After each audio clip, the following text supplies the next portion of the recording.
Renan, Arthur e Kim já vieram aqui e já explicaram sobre o fundão. Explique pra gente por que vocês vão usar o fundão agora, sendo que falaram que nunca iriam usar, e por que vocês brigam tanto com o Nando Moura?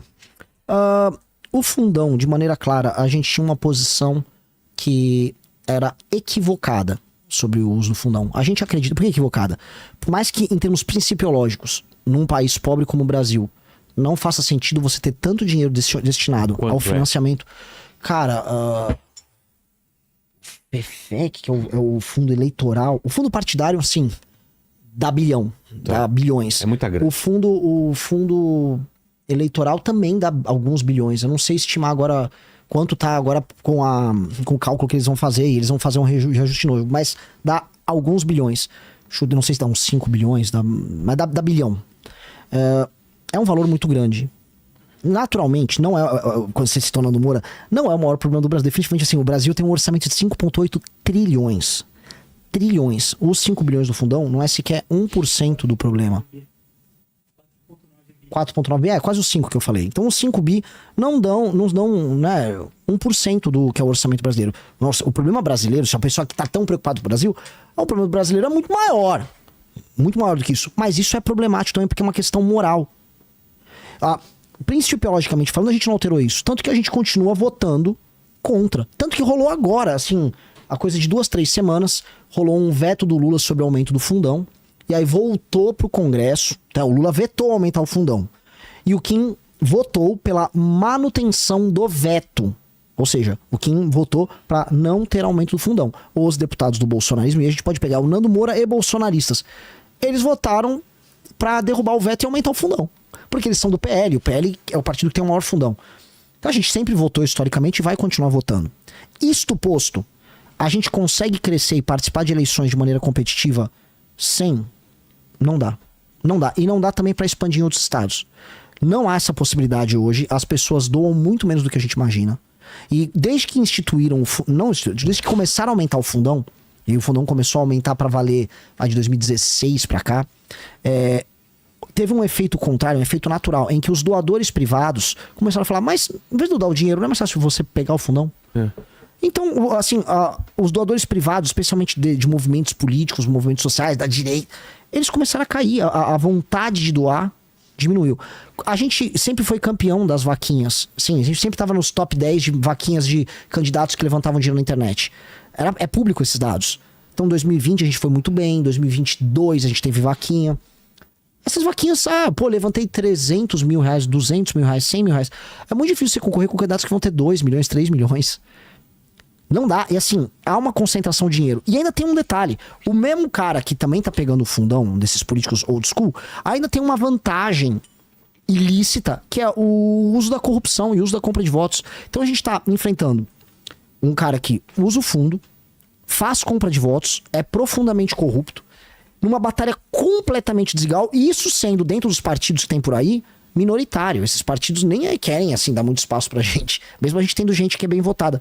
Então, ou nós usávamos o fundo, ou nós sairíamos da política, porque não dá pra ficar dando murro em ponta de faca e você ficar fazendo ativismo sem participar da eleição, ou participar da eleição e perder.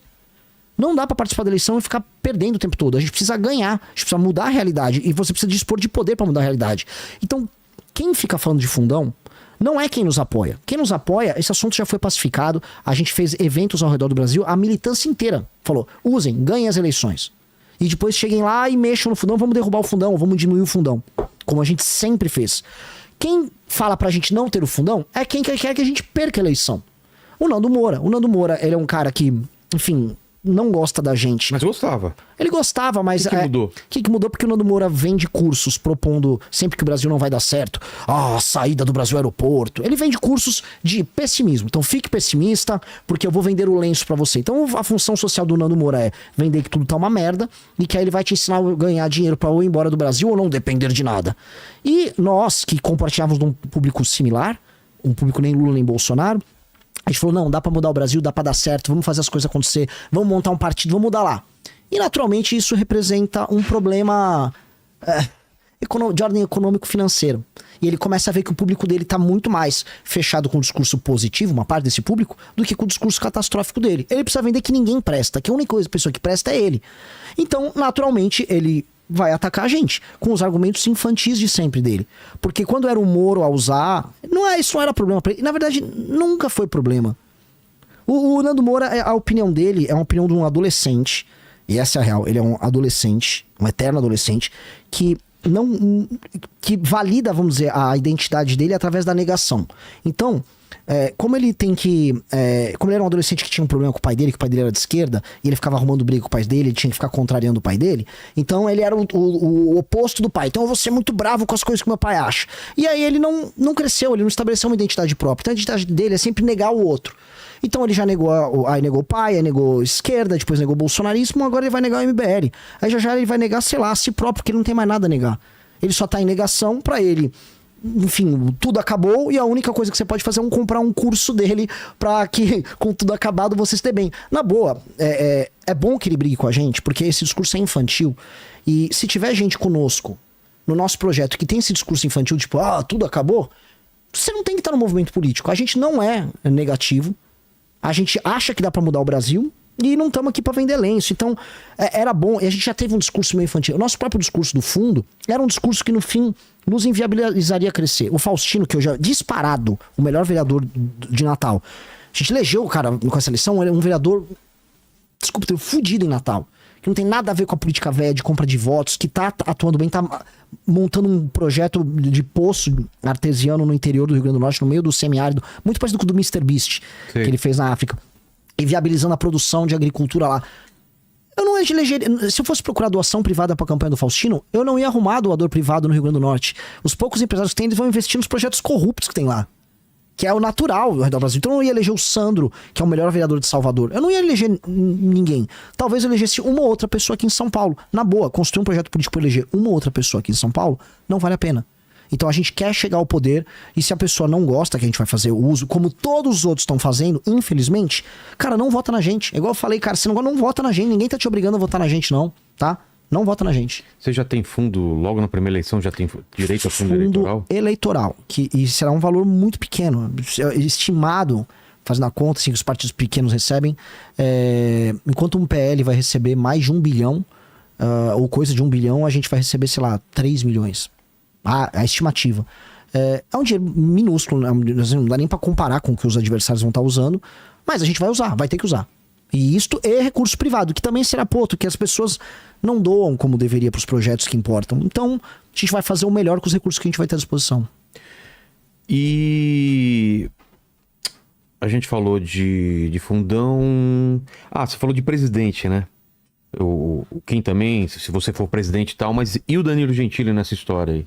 Tô tentando convencer o Danilo, eu acho que... Mas ele me pareceu, a última vez que ele falou aqui, me pareceu bem sério falando.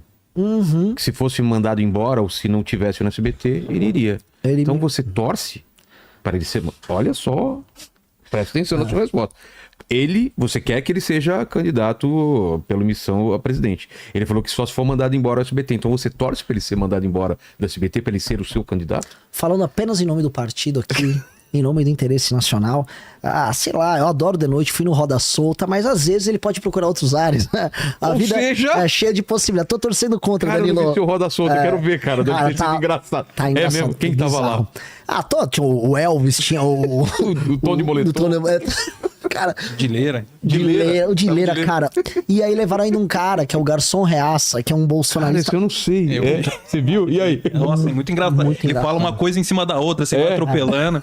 Bizarro. O cara... Enfim, o cara só sabia falar de travestis. Né? Porque ele tem uma fissura nesse assunto. E ele só ficava me perguntando disso. Enfim, foi muito engraçado. Assim. Vale a pena assistir pela piada. Muito bom. Muito bom. Quero ver. Então, ele topando, ele seria um candidato ideal para você? Com certeza. E por quê? Porque o Danilo Gentili, ele representa essa... ele tem uma história de vida sensacional. E quando ele começou a opinar politicamente... A história de vida dele é absurda. Absurda. Aliás, assistam a entrevista que a gente fez com ele. Emocionante. Pouca gente sabe do passado dele. Vê só a fase atual, não sabe realmente de onde ele veio. Né? A história de vida do Danilo é absurda, é uma história inspiradora. É um homem de sucesso na carreira profissional dele, na carreira artística. Quando começou a se posicionar politicamente, ele sempre se posicionou de maneira muito íntegra. E ele nunca alterou as posições que ele tinha por conta de pressão do lado de cá ou do lado de lá. Então, ele sempre sofreu pressão para perder emprego por conta das posições dele na época que a esquerda estava no poder. E quando a direita chega no poder, fizeram a mesma coisa com ele e ele não alterou as posições dele. Para mim, ele denota... Vamos dizer, o Danilo tem qualidades morais... De uma pessoa muito nobre. Ele é muito nobre no trato com os amigos dele, é muito leal às pessoas que estão com ele. E são características que eu valorizo demais em tudo. E ele tem, obviamente, ele é conhecido nacionalmente, ele é muito inteligente, ele é muito mais inteligente do que as pessoas imaginam. As pessoas acham que é igual você. As pessoas acham, eles estão fazendo piada. Não, cara, primeiro que piada é uma característica distintiva de quem tem QI alto. Saber fazer humor é uma característica distintiva de gente inteligente. Então, humoristas são muito inteligentes e essa inteligência pode ser usada para fazer uma piada, assim como ela pode ser usada para muitas outras coisas na vida.